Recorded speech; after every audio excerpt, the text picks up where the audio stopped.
people are in silos when it comes to safety of lives. They don't want to think it's uncomfortable to talk about. The demeanor of everyone in the room right now, it's an uncomfortable topic. People don't want to think about it. And that's why so often you hear people say, I couldn't believe this happened here in my school.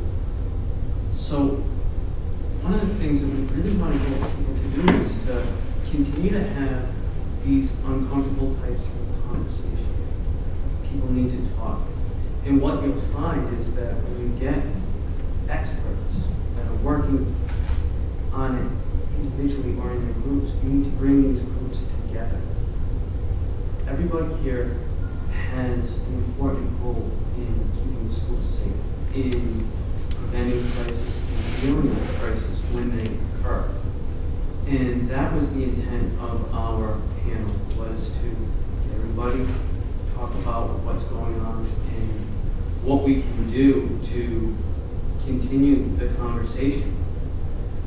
I know that Tom has spoken about policy and the importance of tabletop activities and going through it in paper hypothetically. What will we do if that type of tragedy happened in our district? One of the things we talked about was partnerships with first responders. That needs to be happening in all schools. Principals, superintendents, teachers need to talk to their local authorities because those are going to be your first responders. We talk about the types of drills that are conducted. They need to be realistic.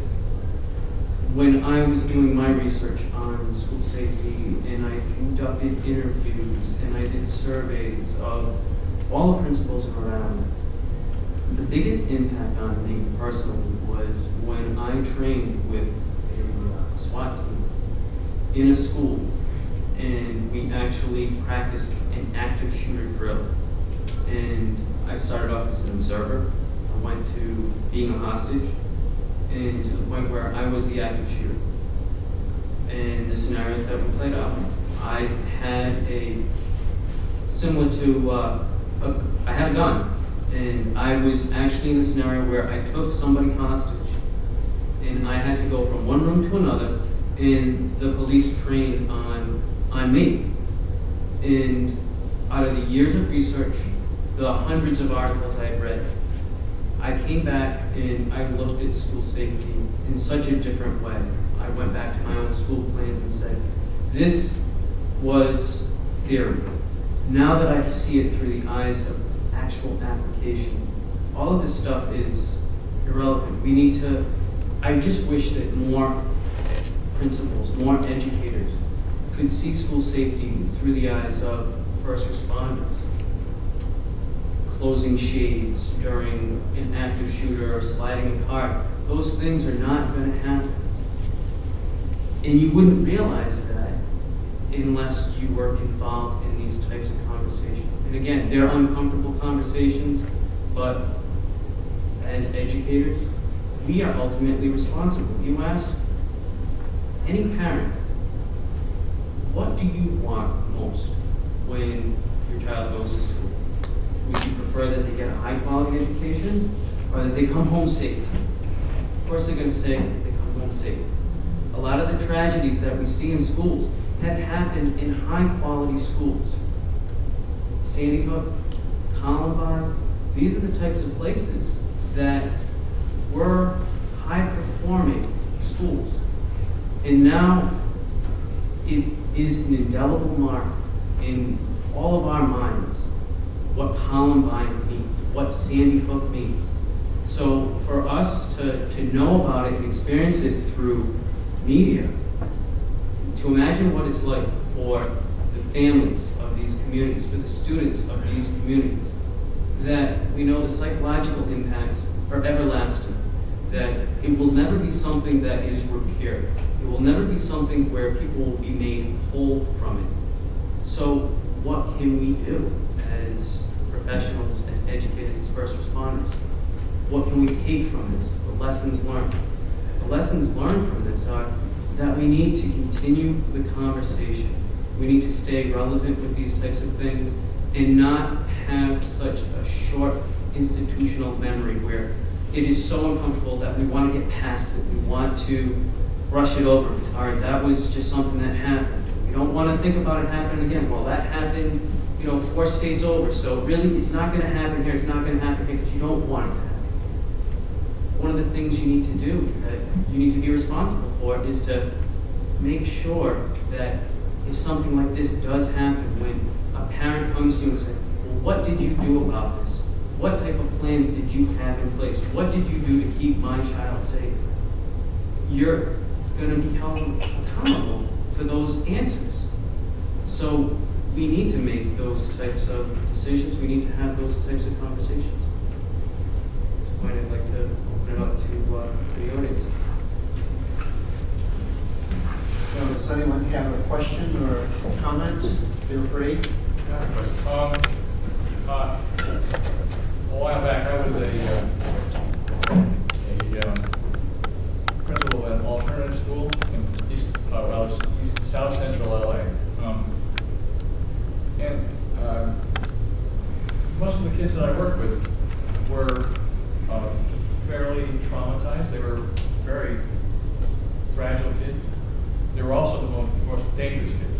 They were the kids that we would expect to see. Well, probably most of them had been in juvenile hall. I'm not sure how many have gone on to the big time,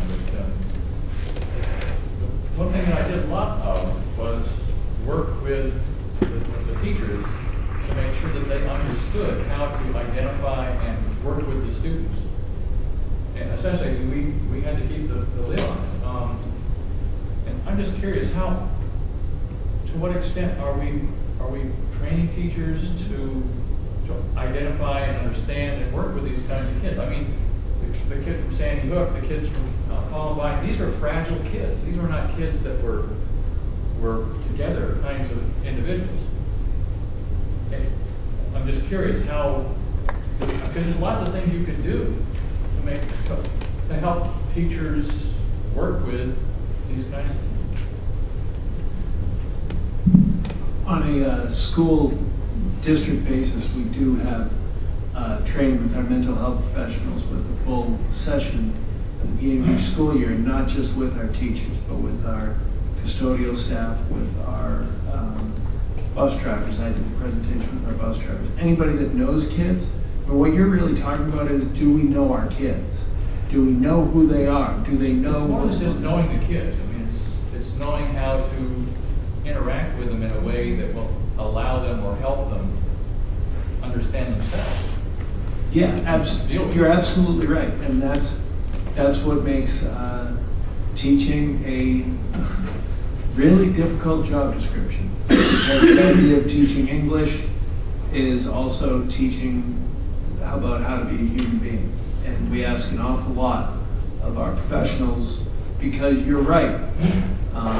We do need to know how to identify. I think the key thing you're talking about is, in a general setting, I'd still maintain getting to know the kids and making sure that teachers know where to go when they have a concern and how to diagnose, and also making sure all students are visible is a term that we use. Is how do you know about them? I mean, we can't have them hidden. Even we have alternative settings within my own district, and those are certainly people that you're going to pay special attention to and diagnose and use our special education services and our consultants within the town.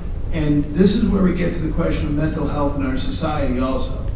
Because I'll be honest with you, there's parts of me at times that resent what I'm being asked to do in a 7-hour school day. And the fact is that we have to make sure, the job of mental health within the schools is to make sure that kid is able to get an education, because that's what we're supposed to be providing. We're doing way more than that.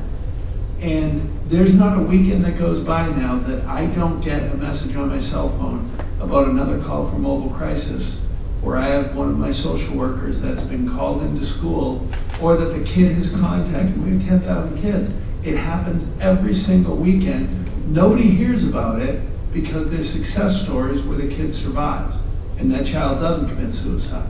But the moment we have a suicide, we're called to task to a level, and every single one of us feels like we should have done something more.